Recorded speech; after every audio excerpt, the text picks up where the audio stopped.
Greetings everyone. Today we will start the new chapter, new topic, budget deficit and its types. जैसे कि हम chapter पढ़ रहे हैं government budget and the economy. हमने previous lectures में डिस्कस किए हैं अबाउट द गवर्नमेंट बजट का मीनिंग, उसके objectives and the components of the government budget, that is the receipts and the payments. अब जहाँ पर रिसीप्ट्स और एक्सपेंडिचर्स जब इक्वल हो जाते हैं वो भी हमने पढ़ा था कि उसे बैलेंस्ड बजट कहा जाता है. एंड बैलेंस्ड कहाँ होता है? When the receipts is not equals to expenditure. Either receipts is greater than expenditure then it will be surplus, but when the expenditure is greater than the receipts, जब expenditure receipt से ज़्यादा होते हैं तो उसे हम डेफिसिट कहते हैं.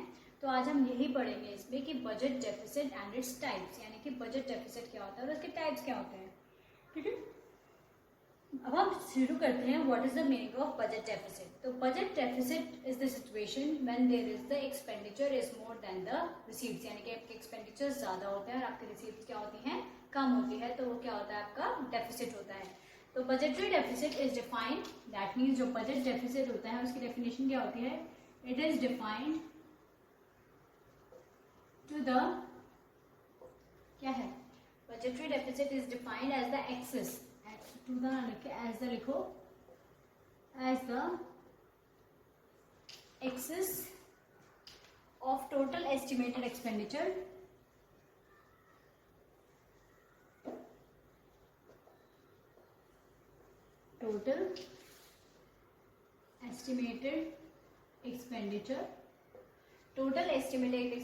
over the total estimated receipts.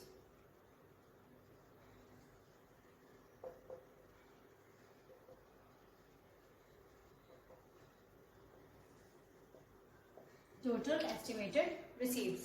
तो इंक्लूडिंग रिसीप्ट्स के अंदर हम इंक्लूड करते हैं इंक्लूडिंग बोरोइंग्स, यानी कि सब चीज़ें मिला के, चाहे वो बोरोइंग्स हो चाहे वो ना हो, वो सब चीज़ें मिला के वो आपका क्या होता है?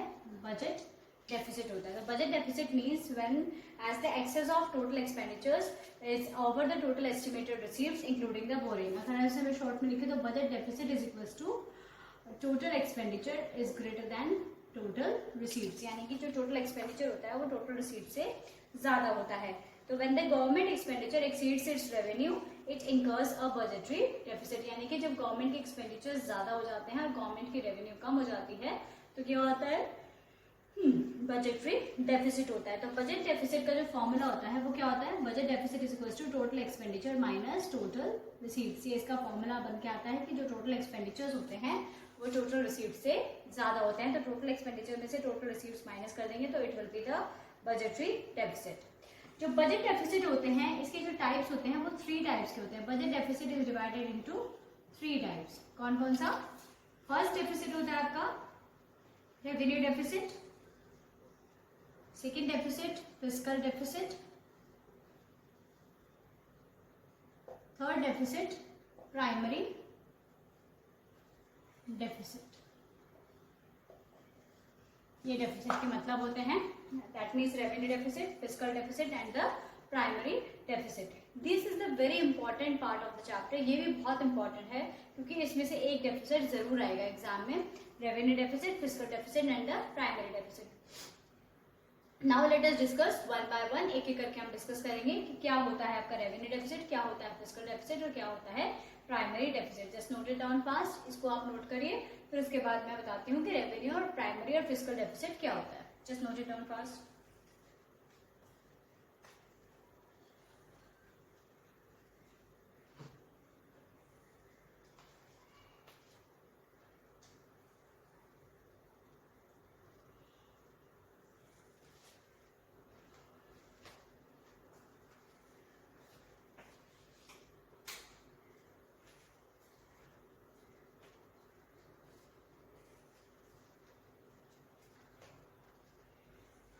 अब हम बात करते हैं फर्स्ट डेफिसिट की, रेवेन्यू डेफिसिट.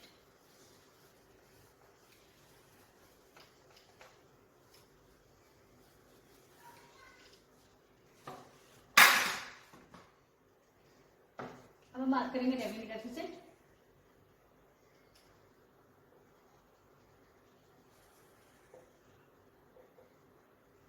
रेवेन्यू डेफिसिट देखिए, रेवेन्यू डेफिसिट जो है ये जो डेफिसिट होता है वो occurs in the revenue budget of the government, यानी कि रेवेन्यू डेफिसिट जो होता है वो रेवेन्यू बजट में होता है। गवर्नमेंट का जो रेवेन्यू बजट होता है उसके दो कंपोनेंट्स होते हैं, revenue receives and the revenue expenditure. उसके क्या होते हैं, टू कंपोनेंट्स होते हैं, revenue receives and the revenue expenditure. तो जो रेवेन्यू डेफिसिट होता है वो कंसर्न करता है with the revenue receives and the revenue expenditure of the government.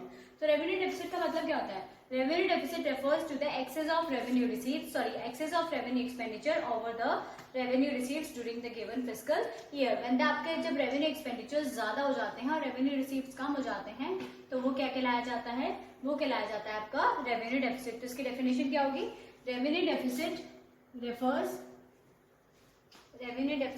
to excess of revenue expenditure over revenue receipts during the fiscal year। ठीक है, तो revenue deficit refers to the excess of revenue expenditures over the revenue receives during the fiscal year. तो revenue deficit का formula क्या होगा, revenue deficit is equals to revenue expenditure minus revenue receives. RD represents the revenue deficit, RE represents revenue expenditure और RR represents revenue receives. तो जब government के जो revenue है वो इतने इनएफिशिएंट हो जाते हैं, अगर हम दूसरी लैंग्वेज में बोलें कि जो गवर्नमेंट के रेवेन्यूज हैं वो इनएफिशिएंट हो जाते हैं, इनसफिशिएंट हो जाते हैं to meet the expenditures on the normal functioning of the government departments and the provisions for the various services. यानी कि जो गवर्नमेंट की जो रेवेन्यू है, जो आपकी जो रिसीव्स है, रेवेन्यू है, गवर्नमेंट की जो रेवेन्यू है is insufficient to meet the expenditures on the normal functioning of the government departments and the provisions of the various service. तो होता है रेवेन्यू डेफिसिट, यानी कि गवर्नमेंट के एक्सपेंडिचर्स इतने ज्यादा हो रहे हैं बट रिसीव्स इतनी नहीं हो रही है, तो उसे हम क्या कहते हैं, रेवेन्यू डेफिसिट कहते हैं। अब बात आती है जो बहुत इंपॉर्टेंट पार्ट है इसका, वो है इसके इम्प्लीकेशंस और इसके मेजर्स, यानी कि इसका इम्पैक्ट क्या पड़ता है, इसके इम्प्लीकेशंस क्या होते हैं in order to reduce the implications of the revenue deficit, और इसके मेजर्स क्या होते हैं to reduce the revenue deficit, यानी कि रेवेन्यू डेफिसिट को किस तरीके से कम किया जा सकता है। तो सबसे पहले हम बात करेंगे इसके इम्प्लीकेशंस की। Implications of revenue deficit.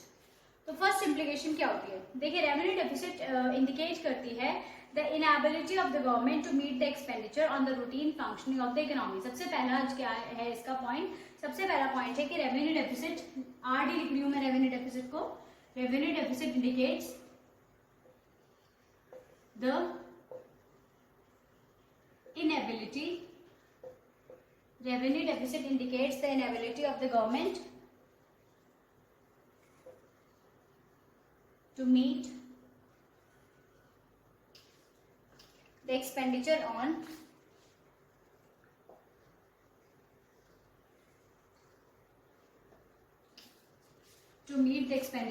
routine functioning of the economy. ये सबसे पहला मतलब होता है किसका, रेवेन्यू डेफिसिट का। इम्प्लीकेशन है कि रेवेन्यू डेफिसिट आपको इंडिकेट करता है कि government is unable to meet the expenditure on the routine functioning of the economy, यानी कि गवर्नमेंट इनेबल है to meet the functioning of the routine functioning of the economy. दूसरा, इससे इफेक्ट क्या पड़ता है, देखिए जब रेवेन्यू डेफिसिट होता है तो गवर्नमेंट के एक्सपेंडिचर ज्यादा हो रहे हैं और गवर्नमेंट की रिसीव्स कम हो रही है, तो गवर्नमेंट के लिए क्या है, रिसीव्स कम होगी, जब एक्सपेंडिचर करेगी तो गवर्नमेंट कहाँ से एक्सपेंडिचर करेगी, गवर्नमेंट अपनी सेविंग्स का इस्तेमाल करेगी, यानी कि गवर्नमेंट जो उसके बाद जुड़ा हुआ है, जो उसकी सेविंग्स है उसको यूज करेगी। तो इससे क्या हो जाएगा, उससे हो जाएगी डिस सेविंग्स। क्या हो जाती है इससे, डिस सेविंग्स। डिस सेविंग का मतलब होता है कि जब गवर्नमेंट के जो एक्सपेंडिचर्स हैं वो ज्यादा हो जाते हैं तो गवर्नमेंट अपनी सेविंग्स का इस्तेमाल करती है, जैसे हमारे साथ इस सिचुएशन में हो रहा है कोविड-19 की सिचुएशन में, कि हमारी डिस सेविंग्स हो रही है, जो हमारी सेविंग्स थी वो हम यूज कर रहे हैं अपनी डे टू डे नीड्स को पूरा करने के लिए, बिकॉज हमारी सोर्स ऑफ इनकम बंद हो रही है, तो उससे क्या होता है, डिस सेविंग्स हो जाती है। तो इससे भी क्या होगा, दिस इट इम्प्लाइज, दूसरा पॉइंट क्या है इसका, इट इम्प्लाइज डिस सेविंग्स, ये बहुत इंपॉर्टेंट है, it implies dissavings on the government account. government account. It implies this savings on the government account because मैंने आपको रीजन बताया, आप लिख सकते हैं इसके आगे, because government is using up the savings of other sectors of the economy to cover the gap between the revenue expenditure and the revenue receipts. यानी कि इसको कवर करने के लिए आप लिख सकते हो पूरा पॉइंट अगर लिखना चाहो तो, क्योंकि ये बहुत इंपॉर्टेंट है, बिकॉज गवर्नमेंट इज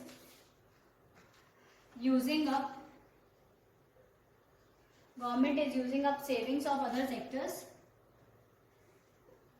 ये आप लिखते जाना बेटा, बहुत इंपॉर्टेंट है इसको. Savings of other sector, using the saving up of other sectors of the economy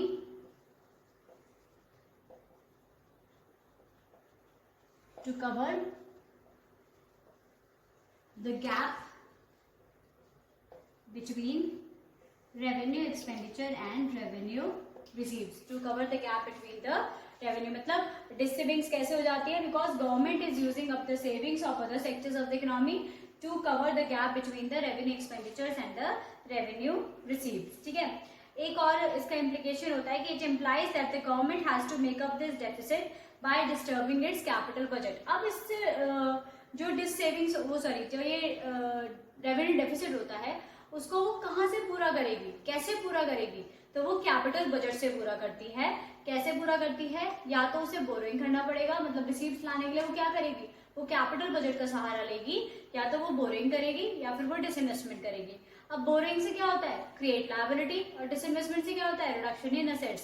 तो गवर्नमेंट को क्या करना पड़ेगा, बैलेंस बना के रखना पड़ेगा between the receives and the, जो उसके बोरिंग्स हैं और जो उसके डिसइन्वेस्टमेंट है, उनमें क्या बना के रखना पड़ेगा, बोरिंग्स बना के, वो बैलेंस बना के रखना पड़ेगा, क्योंकि boring creates liability and disinvestment cause reduction in the assets. तो थर्ड इम्प्लीकेशन क्या है, थर्ड इम्प्लीकेशन है, इट इम्प्लाइज दैट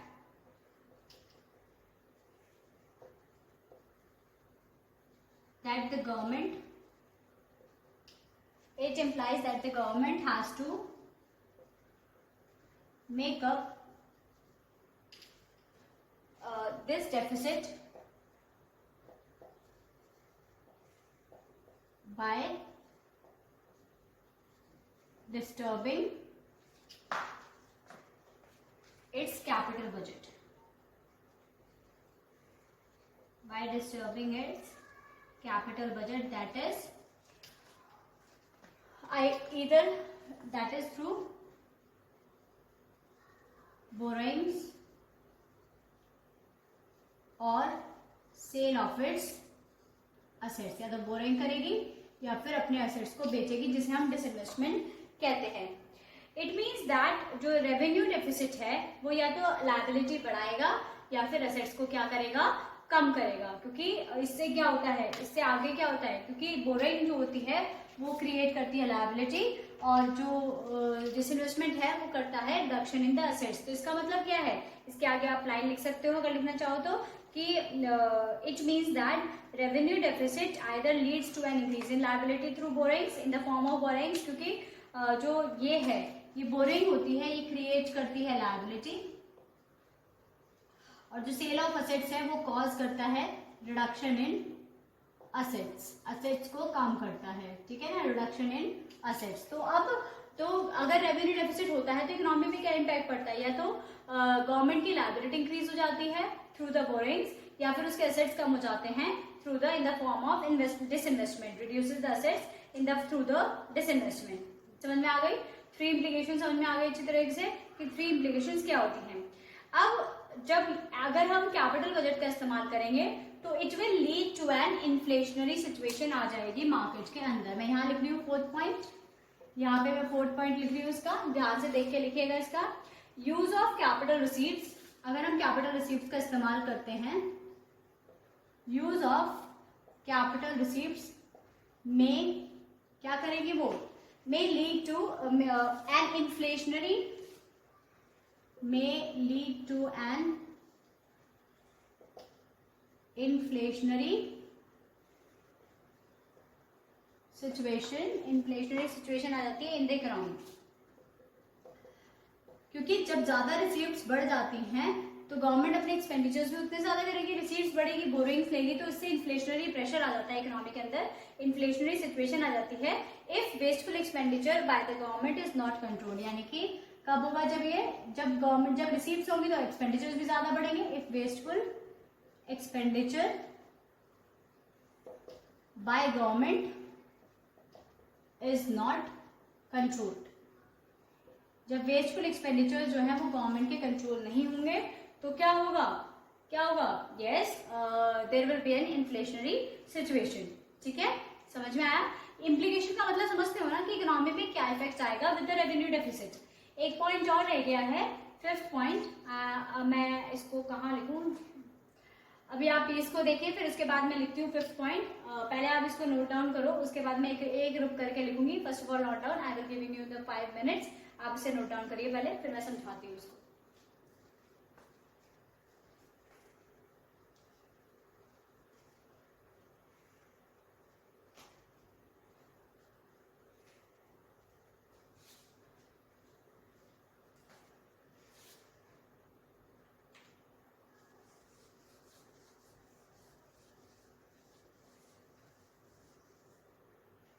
ऊपर का नोट डाउन कर लीजिए पहले, फिर मैं उसको रेवेन्यू डेफिसिट का फॉर्मूला रख कर दूंगी, उसके बाद नीचे का आप चाहे रहने दीजिएगा। I will give you the time.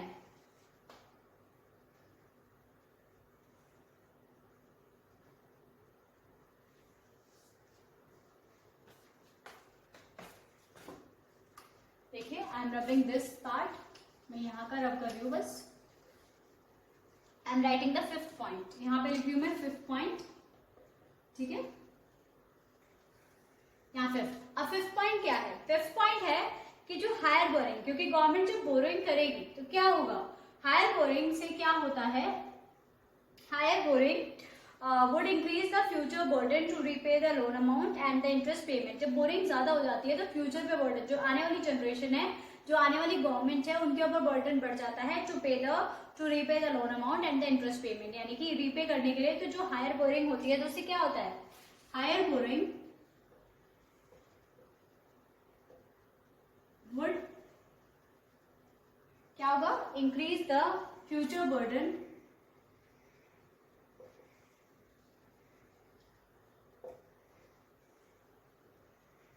would increase the future burden to repay the loan amount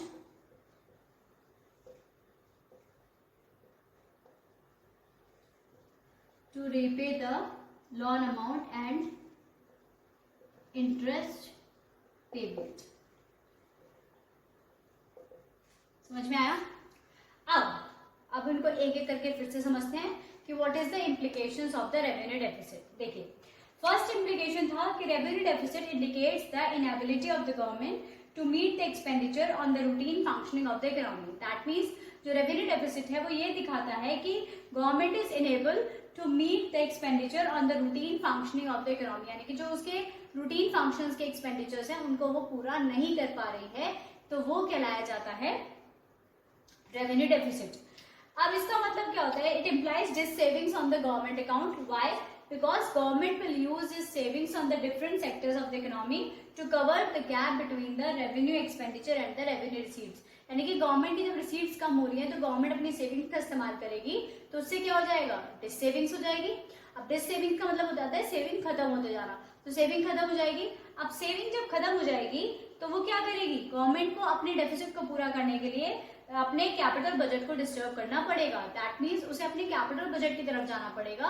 क्या करना पड़ेगा उसको, या तो वो बोरिंग कर सकता है या फिर वो सेल ऑफ एसेट्स करता है, क्योंकि जो आपका कैपिटल रिसीव्स होती है तो बोरिंग होती है, या फिर रिकवरी ऑफ लोन होती है। रिकवरी ऑफ लोन का चांसेस ही नहीं है, या फिर डिसइन्वेस्टमेंट होती है। तो दो चीजें करनी पड़ेंगी, बोरिंग या फिर डिसइन्वेस्टमेंट। तो बोरिंग क्रिएट करती है लायबिलिटी और disinvestment cause production in the assets. तो इसका मतलब क्या है कि रेवेन्यू डेफिसिट जो है वो either leads to an increase in liability through the borrowings in the form of borrowings और reduces the assets through disinvestment. Third implication, अब जब बोरोइंग ज्यादा होती है तो यूज ऑफ कैपिटल रिसीव्स, यानी कि यूज ऑफ कैपिटल रिसीव्स, अगर हम कैपिटल रिसीव्स का इस्तेमाल करेंगे तो उससे क्या होता है, जब कैपिटल रिसीव्स आती है यानी कि आप एसेट्स बेच देते हैं या फिर आप बोरिंग करते हैं, it will lead to an inflationary situation. Economy के अंदर इन्फ्लेशनरी सिचुएशन आ जाती है अगर आपने वेस्टफुल एक्सपेंडिचर जो है गवर्नमेंट ने कंट्रोल नहीं किए तो। ठीक है, जो लास्ट इम्प्लीकेशन होता है कि अगर आप बोरिंग ज्यादा कर रहे हैं तो it will increase the future burden to repay the loan amount and the interest payment, यानी कि फ्यूचर बर्डन बढ़ा देता है, जो फ्यूचर में जनरेशन है, आने वाली जनरेशन है, उनके ऊपर बढ़ा देता है to repay the interest amount and the loan pay amount, repay करने के लिए बर्डन बढ़ जाता है। तो these are the implications of the revenue deficit. बहुत ज्यादा इंपॉर्टेंट है, एज इट इज पॉइंट लिखो, बस इतने 5 पॉइंट्स आपको याद रखने हैं उन्हें। ठीक है, तो ये आपके पॉइंट्स हो गए। ठीक है, इम्प्लीकेशंस आ गए। ठीक है, उसके बाद हम करेंगे measures to reduce the revenue deficit कि what are the measures to reduce the revenue deficit. First of all note it down, then we will do the measures to reduce the revenue deficit. Note it down fast.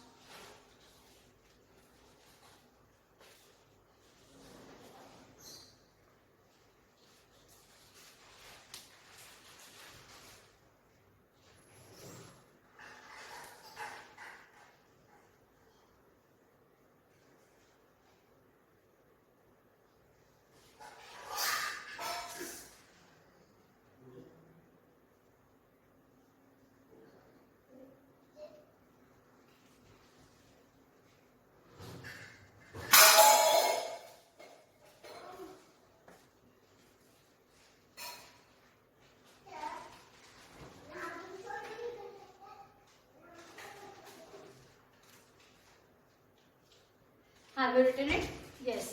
Now we will do the second part. I am giving you 1 more minute क्योंकि बड़ा है थोड़ा सा, जल्दी जल्दी लिख लीजिए फटाफट, ये बहुत इंपॉर्टेंट है। Just right it down fast.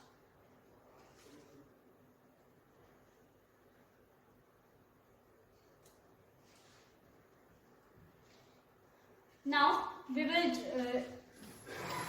do the next topic, measures. Okay, what are the measures to remove the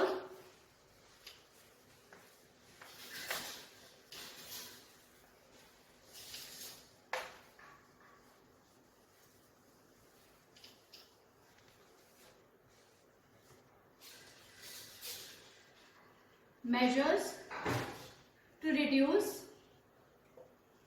revenue deficit. Measures to reduce the revenue deficit कि क्या क्या measures होते हैं in order to reduce, क्या कर सकती है government. तो measures होते हैं, जो remedial measures होते हैं to reduce revenue deficit, वो 2 तरीके होते हैं। देखिए, जो revenue deficit है वो क्या है, वो है कि जो हमारे एक्सपेंडिचर्स हैं वो ज्यादा हैं और जो रिसीप्ट हैं वो कम हैं। तो या तो एक्सपेंडिचर्स कम किए जाए या फिर रिसीप्ट ज्यादा की जाए। तो ये ऑप्शन है हमारे पास कि या तो एक्सपेंडिचर्स को हम कम कर सकते हैं या फिर रिसीप्ट्स को क्या कर सकते हैं, ज्यादा कर सकते हैं। तो इसको 2 कैटेगरीज में डिवाइड किया जा सकता है। ए पार्ट क्या होता है, measures to reduce the public expenditures, measures to reduce